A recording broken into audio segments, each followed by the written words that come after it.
உங்களுக்கு இந்த மாதிரி உட்காந்து செய்தி கேட்கவோ மீட்டிங்ஸ் நடத்தவோ வாய்ப்பு இருக்காது.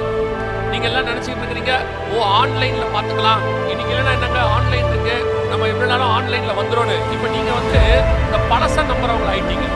நமக்கு ஆண்டவரை பொறுத்த வரைக்கும் பழைய எக்ஸ்பீரியன்ஸ் இல்லை, எல்லாம் புதுசு, திரும்ப புதுசு, புது அபிஷேகம் எல்லாம் புதுசு. நீங்க நினைச்சிட்டு இருக்கிறீங்க ஆன்லைன் இருக்குதுன்னு. ஒரே ஒரு சேட்டலைட் வேலை செய்யாட்டி என்ன ஆகும் தெரியுமா உங்களுக்கு? ஒரே ஒரு சேட்டலைட் வேலை செய்யாட்டி ஆன்லைன் இருக்காது. அது நடக்குமானா நான் பின்னாடி உள்ள காரியங்கள் சொல்றேன். அதுவும் நடக்க போகும். நீங்க சேட்டலைட் இல்லாமல் நெட்வொர்க் இல்லாமல் இருக்கிற காலமும் வரும்.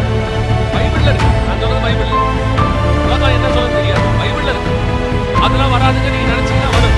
எப்படி நீங்க சடனா இதெல்லாம் நடந்துச்சு அதே மாதிரி இதுவும் வரும். தயவு செய்து சபை ஆயத்தப்படும் உணர்ந்துங்க. இது உங்களுக்கு தீவெட்டிகளை ஆயத்தம் பண்ணுகிற காலம். இன்னொரு பீரியட் உங்களுக்கு கிடைக்கும் தெரியாது. ஒருவேளை அப்படி ஒரு காரியம் இந்த வருஷத்துல ஆரம்பிக்குமானால் இந்த எச்சரிப்பை நீங்கள் எடுத்துக்கொண்டு இந்த செய்தியை வச்சுக்கிட்டு நீங்க ஒவ்வொரு நாளும் கிறிஸ்துவை சந்திப்பதுக்கு ஆயத்தப்படணும். அவ்வளவுதான். அல்லேலூயா.